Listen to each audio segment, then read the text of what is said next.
SF Bike Boys here again, and doing another maintenance video. This time replacing your brake pads on your 899 Panigale. So these are on the Brembos.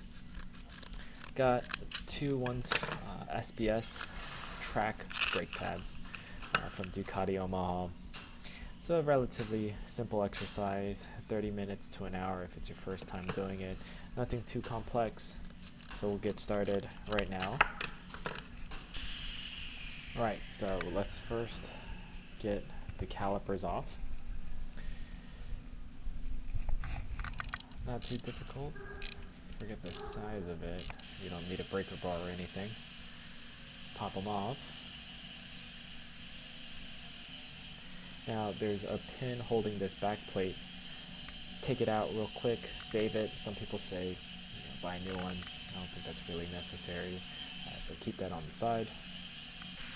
Quick pro tip before we move forwards, use one of these ties, put it inside where the screw is on the caliper so it doesn't dangle and tug on the brake line. You don't want to cause unnecessary damage.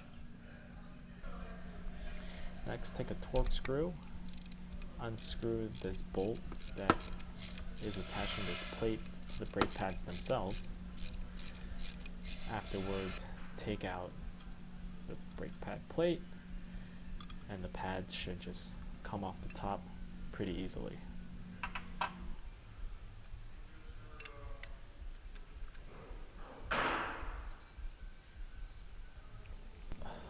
So apologies, forgot to actually finish recording when I took off this caliper, but you gotta do it twice because there's one on each side. So the torques that you use for that particular screw and the brake pad holder, you want to clean it up a little bit. That residue dust can kind of go back into the new brake pad, make it wear out a little bit faster. So you want to get that nice little clean. Afterwards, get some brake fluid cleaner and clean out the caliper itself and the surrounding area. Some people say it's a little too harsh.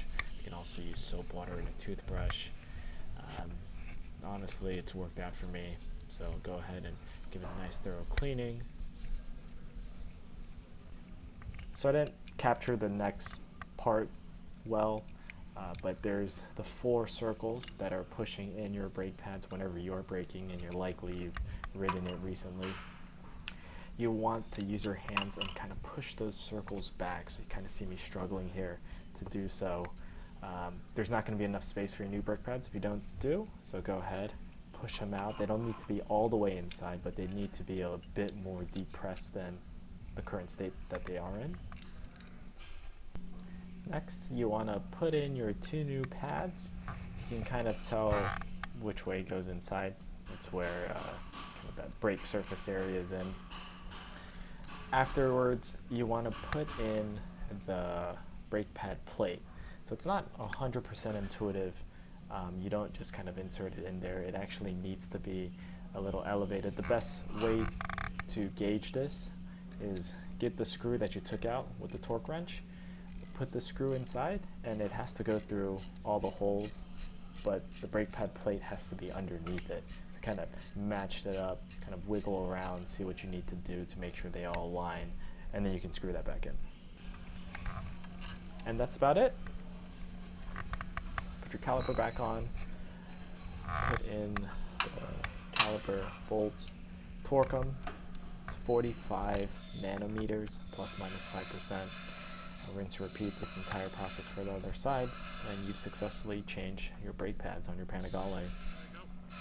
So coming up, I have 2 AFM rounds remaining. I'll be doing them on a 300cc Ninja, so look for some track/race videos coming up. And then for this Panigale, I still need to get my GoPro set up, and I'll just say some learned lessons from how the track was on this particular bike for Thunderhill, Sonoma, Laguna Seca, and Bunwillow. If you have any maintenance requests, please post them up. I think ones I still need to do are these particular fairings, and just kind of learning general tactics on how to screw in fairing holes, what to look for, what not to look for. Changing your wheels, not actually that bad, not as bad as I thought it'd be. And then I'll just continue going down the maintenance list as I run into them. So oil change I haven't done yet on the Panigale. I heard it's a little more difficult than a normal oil change. I might do it on the ZX6R, so be looking for that. So hopefully this video has been useful. Please feel free to leave any feedback at the bottom or any other maintenance requests. And I'll catch you guys later.